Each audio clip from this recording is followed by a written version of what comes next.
Coronavirus cases are on the rise in at least 11 states. Dr. Fauci calling that data disturbing.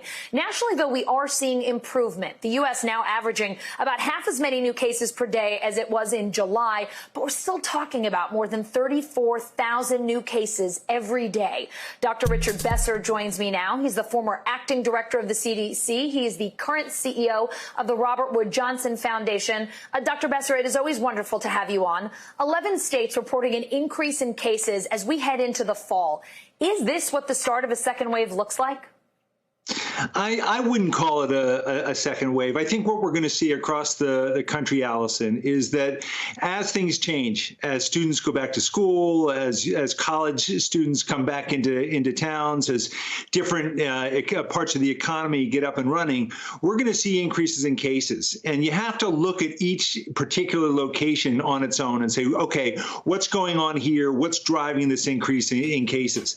As Carrie was just telling us in Florida, they're trying some new things. They're opening some bars.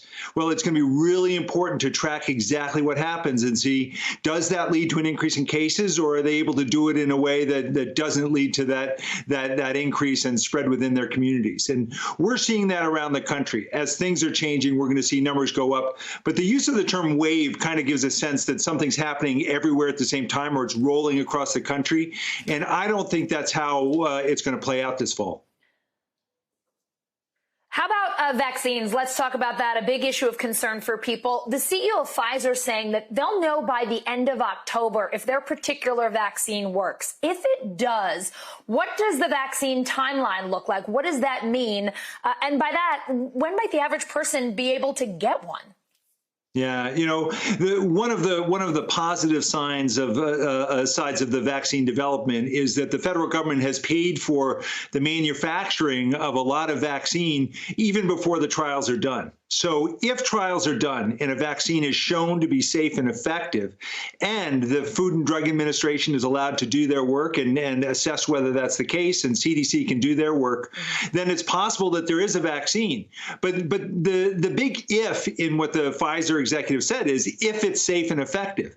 And at this point, we don't have any of that evidence because the trials are still going on. So I think it's really important that we keep using the word if there's a vaccine, and that we really focus our efforts on what does it take to control this in communities without a vaccine, because the likelihood that a vaccine is going to play a big role this fall, this winter, I think is exceedingly low.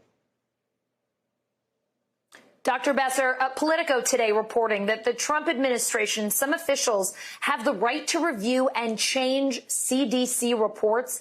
Given your experience with the CDC, is this unusual, and how concerning is this to you?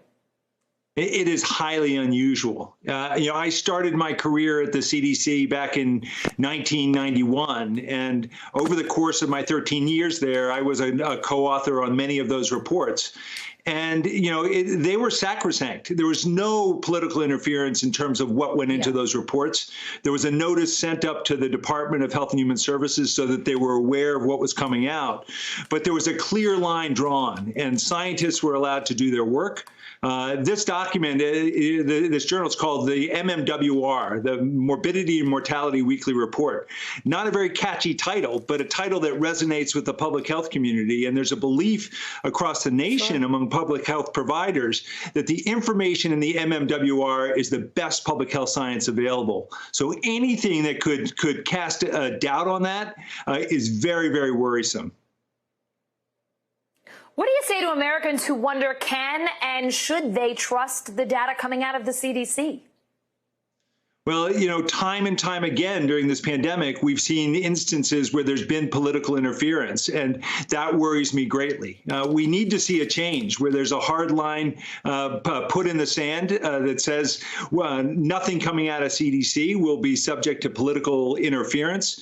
Without that, as we go into this fall, and we were just talking about vaccines, recommendations coming out of CDC around vaccine will be suspect, and that would be an absolute disaster. You know, as a leading public health official was saying, you know, vaccines don't save lives, it's vaccination. And we want to make sure that if there's a safe and effective vaccine, everyone wants to get it. And that's the entire community, making sure that communities of color are reached out to ahead of time so that there's trust there as well. If we don't do those things, we could have a vaccine that isn't able to have the impact we want because people aren't going to trust that it's safe and effective. Trust, a huge issue here. Dr. Besser, thanks so much for talking through all of this with us. Always love having you on. I'll see you again soon. Hey, NBC News viewers, thanks for checking out our YouTube channel. Subscribe by clicking on that button down here and click on any of the videos over here to watch the latest interviews, show highlights, and digital exclusives. Thanks for watching.